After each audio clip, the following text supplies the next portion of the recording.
राम मंदिर के लिए कौन सी मेहनत की होगी जिन्हें बताओ, बता दो। आज सब जनता यहाँ पर खड़ी है और चैनल के माध्यम से भी देखने वाली है। बता दो कौन सी मेहनत की, बता दो कौन सी मेहनत की, बता दो ना। आप बता दो, आपने कहा ना कि उन्होंने मेहनत की, हमने तो नहीं कहा। मैं तो देखता था कि वो भाई आपने बताया, आपने ये कहा कि उन्होंने मेहनत की, तो आप बताइए, सिद्ध करिए कि क्या। अभी बदत है भाई, अभी बद। मीडिया का काम है आलोचना करना। अच्छा, मीडिया का काम है क्रिटिसिज्म करना, और अगर ये नहीं होगा ना तो हिंदुस्तान के लोकतंत्र को बहुत नुकसान होगा। ठीक है, मैं तो भगवान से प्रार्थना करता हूँ कि हिंदुस्तान का मीडिया इतना ताकतवर बने, इतना ताकतवर बने, समझ गया, क्रिटिसिज्म भी इतना बढ़िया करे, आलोचना इतनी बढ़िया करे, देश का भला। बिल्कुल, मोदी जी ने बोला तो करना ही पड़ेगा, जिस कारण देश के लोकतंत्र को नुकसान ना पहुंचे।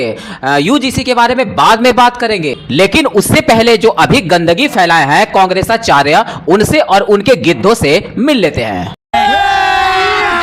अभी मजा आएगा ना भिड़ो। शंकराचार्य जी डटे हुए मैदान में और एक एक सनातनी उनके साथ है, और उन्होंने कम से कम नकली सनातनों की पोल खोल दी। हमारा पूरा उनसे संपर्क है। ये तो मियां पहले से ही पता है कि कांग्रेसानंद जी महाराज जो हैं सब कुछ अपनी वाली मनमर्जी से ना कर रहे हैं। उनको उकसाया गया है, उनको भड़काया गया है, क्योंकि एक संत दूसरे संत को औरंगजेब की औलाद बोले, ऐसा तो बिल्कुल भी नहीं हो सकता। यही योगी जिसको आप लोग साधु संत कहते हो, हम तो हुमायूं का बेटा अकबर कहते हैं, हम तो औरंगजेब कहते हैं। कुल मिलाकर यूं कहें कि जिसको सीधी लड़ाई में हराया नहीं जा सकता है, उसके लिए षड्यंत्र रचा जाता है, साजिश रची जाती है। ये बड़ी अच्छी बात कही आप। लेकिन जिसके ऊपर हमारे राम जी की कृपा है, उसका घंटा कोई कुछ नहीं उखाड़ सकता। समस्या देने वाला की हस्ती कितनी भी बड़ी क्यों ना हो, जब ईश्वर की कृपा होती है ना, कुछ नहीं बिगाड़ सकता। स्वामी जी, यूपी का सीएम कैसा हो, क्या लग रहा है? कम से कम जैसा है वैसा तो ना हो, ऐसा तो नहीं होना चाहिए ना। इस सीएम को शिष्टाचार का ज्ञान नहीं है। ये सीएम हरदम खुन्नस में रहता है, हरदम गुस्से में रहता है और बुलडोजर की राजनीति करता है। ये दिखाता है कि मैं जो चाहूंगा कर दूंगा, सबको चरपट कर दूंगा। ये सीएम होता। अरे नहीं जी, वो सीएम हो ही नहीं सकते। सीएम वो होते जो पालकी रोके नहीं होते, बल्कि पालकी में बैठे हुए आदमी को ही तोड़ देते, उन पर सीधा लाठियां बजवाते और पूरे प्रदेश में, पूरे भारत में माफिया पैदा करते, वो भी अच्छे वाले। सिर्फ और सिर्फ मियां और मुल्लों की बात करते, और जब एक्शन लेने की बारी आए तो वो और उनका बुलडोजर दोनों नतमस्तक हो जाए। ऐसा वाला सीएम आपको चाहिए हमारे कांग्रेसानंद जी महाराज। ल जो है आप अपनी मर्जी से लगा सकते हैं। कांग्रेस की तरफ से बैटिंग करना खराब है, भाजपा की तरफ से बैटिंग करना खराब नहीं है। कांग्रेस की तरफ से बैटिंग करना खराब, यही कांग्रेस है जिसकी बड़ी प्रशंसा होती थी, आजादी की लड़ाई में भाग लिया। यही कांग्रेस है जो इतने दिन तक सत्ता में जनता के द्वारा भेजी जाती थी। आज कांग्रेसी होना गाली हो गई। हम कांग्रेसी नहीं हैं, लेकिन हम कह रहे हैं कि मान लो, आपके कहने से हमको कांग्रेसी भी मान लो, तभी क्या गाली है कांग्रेसी होना? कांग्रेसी होना गाली है? अरे नहीं मेरे कांग्रेसाचार्य जी, आप कांग्रेस में शामिल हो जाओ, आप नमाजवादी पार्टी में शामिल हो जाओ, या फिर हैदराबाद वाले बकरे की पार्टी में शामिल हो जाओ, किसी को कोई दिक्कत नहीं है। लेकिन हर चीज का एक मंच होता है, धार्मिक मंच पर या फिर शंकराचार्य की पदवी धारण करके, फर्जी ही सही, राजनीति नहीं चलती। आपको नहाने धोने से रोका गया था प्रशासन द्वारा, आपकी झड़प पुलिस से हुई थी और आपकी झड़प वहां हुई थी, लेकिन आप लड़ रहे हो सीधा योगी बाबा को हटाने के लिए। आपके ऊपर भूत सवार है एक सिटिंग सीएम को गद्दी से उतारने का। तो बोले ही जाओगे कांग्रेसानंद जी महाराज, टोटी चोर पार्टी के महाराज, या फिर जो भी हो। पूज्य शंकराचार्य जी का आशीर्वाद लेने मैं यहाँ पर पहुँचा हूँ, और जो कुछ भी घटना उनके साथ हुई वो मन को पीड़ा देने वाली, दुख देने वाली है। शंकराचार्य जी को स्नान करने से वंचित कर दिया गया। ये वही वाले संजय सिंह हैं जिनको राम में भी हराम नजर आता था, और आज ये निकल चुके हैं हमारे कांग्रेसानंद जी को इंसाफ दिलाने। कुल मिलाकर यूं कहें कि ये जो कांग्रेसाचार्य जी महाराज हैं, पूरी तरह से राजनीति से घिर चुके हैं। बात तो सही है। आने वाले समय में आप खुद देखिएगा, ये ना तो घर के होंगे और ना ही घाट के। तो हेलो दोस्तों, मैं अभय नागवंशी, चेंजोलक जीरो से हीरो तक में आपका स्वागत है।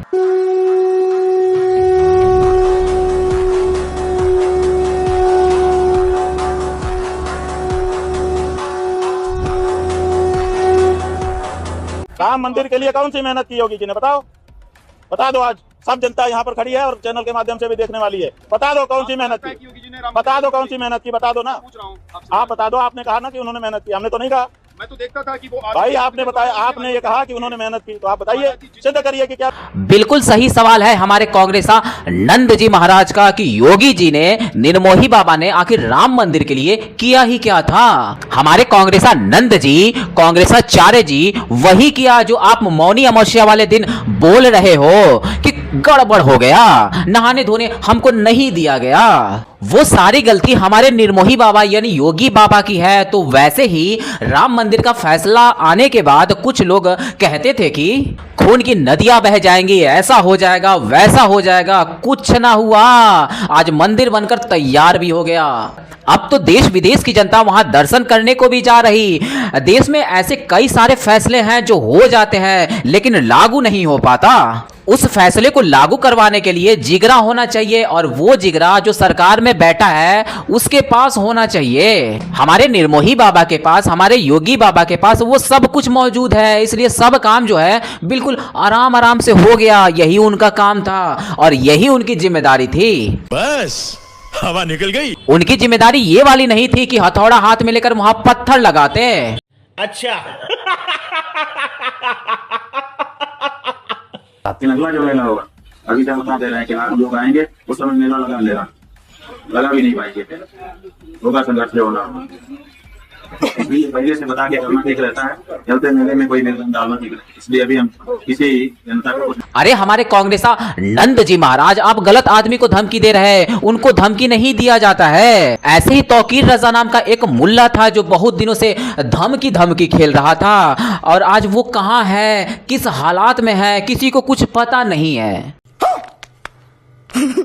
अरे आप तो अपने इग्गो के चक्कर में वहां की जनता को परेशान कर रहे हैं। अरे आपको नहीं आना है मत आओ, आपको राजनीति करनी है, आप नेता बन जाओ, सीएम बन जाओ, लेकिन जनता तो आएगी और मेला भी लगेगा। और वो जो मेला है ना, हमारे निर्मोही बाबा यानी योगी बाबा ही लगवाएंगे। झुके रहना पड़ेगा मेरे आगे। मिल गया, इसके मन में था, मान लो राजनीति का ही कीड़ा था, तो मुख्यमंत्री का पद इसको मिल गया, तो कम से कम महंत का पद छोड़ देता, ना छोड़ता तो कम से कम कार्यकारी महंत बना देता ताकि मठ की गतिविधियां तो ना रुकती। लेकिन दोनों पदों पर बैठा हुआ है, जबकि दोनों विरुद्ध प्रकृति के पद हैं। कैसे संभालता होगा? संभव ही नहीं है संभाल पाना। निश्चित रूप से नाइंसाफी हो रही है किसी एक पद के। आपको उनके पद की बहुत ही चिंता है कि ये वहां भी है, यहां भी है। आप अपने खुद को नहीं देख रहे हैं कि आप तो कहीं के नहीं रहे। आप तो खुद से ही शंकराचार्य बने घूम रहे हैं। कोर्ट ने भी आपको रोक लगा रखा है और हमारे योगी बाबा तो मठ में बैठे थे। उसके बाद जनता के वोट से वो मुख्यमंत्री के पद को हासिल किए, न कि सीएम के कुर्सी को छीनकर जबरन मुख्यमंत्री बन गए। क्या बात है सर, क्या बात है सर, क्या बात, ये बात है। शंकराचार्य जी महाराज जो है वो कह रहे हैं कि हाँ शंकराचार्य जी गलत है। अच्छा, राम भद्राचार्य कौन अच्छा किए हैं दंड लेकर के? हमारे यहाँ खंडित मूर्ति की पूजा नहीं होती, ब्राह्मण अंग भंग हो तो उसकी पूजा नहीं होती, तुम जगत गुरु बने हो, ये कौन सा तरीका है? कह रहे हैं कि हम पैदल जाते हैं स्नान करने। वो अरे वो पैदल जाए, छिड़ा के जाए, कंधे बजाए, तिरथी बजाए, किथे बजाए, हाथी बजाए, घोड़ा बजाए, गधा बजाए, हमसे मतलब नहीं है तुम कैसे जाते हो। लेकिन हमारी संतुष्टि है, हम पालकी से जा रहे हैं, तुम्हें कौन सी? अरे आकर के भी तो कह सकते थे कि स्वामी जी मैं क्षमा चाहता हूँ, आप इसका त्याग कर दीजिए और हमारे साथ आप पैदल चलिए, हम आपको सम्मान स्नान करा के वापस। यही बोला गया था प्रशासन की तरफ से, हाथ पैर भी जोड़े गए थे कि बाबा जी आप पैदल जाकर नहा धो लीजिए। जो कि वीडियो में आगे आपको देखने को मिलेगा। ये जो सारी नौटंकी रची गई है केवल और केवल राजनीति का हिस्सा है। अच्छा, और ये वाली बात सबको पता है कि इस प्रकार से करो कि हिंदुओं में जितने भी मठाधीश हैं, जितने भी साधु संत हैं, उनको दो भागों में बांट दो। एक उनके सपोर्ट में बोले, एक इधर के सपोर्ट में बोले। इन सब ने मिलकर इसको राजनीति का अखाड़ा बना दिया है। बड़े खतरनाक लोग हैं क्या? और एक दूसरे पर कीचड़ उछालने का काम कर रहे हैं। और जो दूसरी राजनीतिक पार्टियां हैं मजे ले रहे हैं, क्योंकि वो तो यही चाहते थे। मजा आया। मैं कहूंगा कि कृपया वापसी मार्ग लिखा हुआ देखें, इनको वापसी मार्ग को कवर करें आप लोग। पूरा वापसी मार्ग के ऊपर पालकी खड़ी हुई है इनकी और 1 घंटे से खड़ी हुई है। हम इन लोगों से रिक्वेस्ट कर रहे हैं, चूंकि ये साधु हैं, तो हम रिक्वेस्ट कर रहे हैं कि आप लोग कृपया करके वापसी मार्ग को खाली कर दें ताकि पब्लिक जा सके। आपकी जान की कीमत, हमारी जान की कीमत और एक बच्चे की जान। यहीं से शुरू हुआ था, यहीं से पुलिस ने समझाया भी था। आप पीछे देख भी सकते हैं कि लाखों की भीड़ है। ये वहां से पैदल चले गए होते तो पूरा मामला शांत हो जाता, लेकिन आप सभी लोगों ने कांग्रेसा नंद जी महाराज को तो देखा ही होगा। बिहार चुनाव के दौरान भी ये गठबंधन खेल रहे थे ओवैसी के पार्टी के साथ गौ रक्षा के लिए। कैसे कैसे लोग रहते हैं यार यहाँ पर। ये नाम कमाने के लिए भूखा तो रहते ही हैं, और यही कारण है कि इतनी आसानी से ये नहाने धोने कैसे जा सकते थे। चोरी के खिलाफ कानून बनने से किसे दिक्कत होगी? जो चोर होगा। अत्याचार के खिलाफ कानून बनने से कौन तिल मिलाएगा? जो अत्याचारी होगा। भेदभाव रोकने वाले कानूनों का विरोध कौन करेगा? जो स्वयं भेदभाव करता होगा। अगर कोई कानून किसी वर्ग या किसी समूह के सम्मान को बचाने के लिए बनाया गया है तो इसमें दिक्कत क्या है? देशवासियों के आत्मसम्मान को बढ़ाने वाला ये कानून देश हित में है, और इस कानून के खिलाफ बोलने वाले लोग देश हित के खिलाफ बोल रहे हैं। चलो जी, हमारे मोदी जी ने एक बार ही सही हमारी खलीफा भौजी को संतुष्ट कर दिया, क्योंकि इन जैसियों को संतुष्ट करना ही बहुत ही मुश्किल भरा काम होता है। जो लोग यूजीसी का विरोध कर रहे हैं वो देशद्रोही हैं, वो देश के सपोर्ट में नहीं है। लेकिन मेरी खलीफा भौजी वो देशद्रोही हैं, वो देश के साथ नहीं है। इस बात को साबित कौन करेगा? क्योंकि तुमने जो देश की सेना पर बयान दिया था उसको साबित करने के लिए तू रोज थनने जाती है। तुझको तो अपना पक्ष रखने का मौका भी मिल रहा, समय भी मिल रहा, लेकिन यूजीसी में सामान्य वर्ग को मौका तक भी नहीं मिल रहा।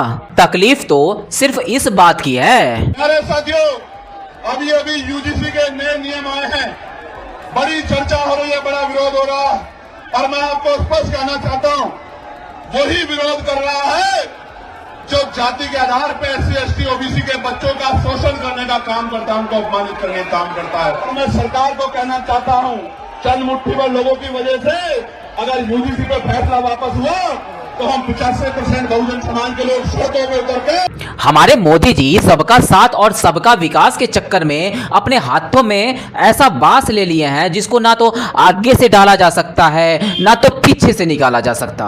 यूजीसी में बदलाव को ना तो सवर्णों ने मांगा था ना तो SC ST के लोगों ने। इसमें तो सुप्रीम कोर्ट ने एक टिप्पणी भर की थी कि एक कानून बनना चाहिए, समानता का अधिकार होना चाहिए, लेकिन इन लोगों ने समानता के चक्कर में, सबका साथ और सबका विकास के चक्कर में सामान्य वर्ग को ही लपेट दिया।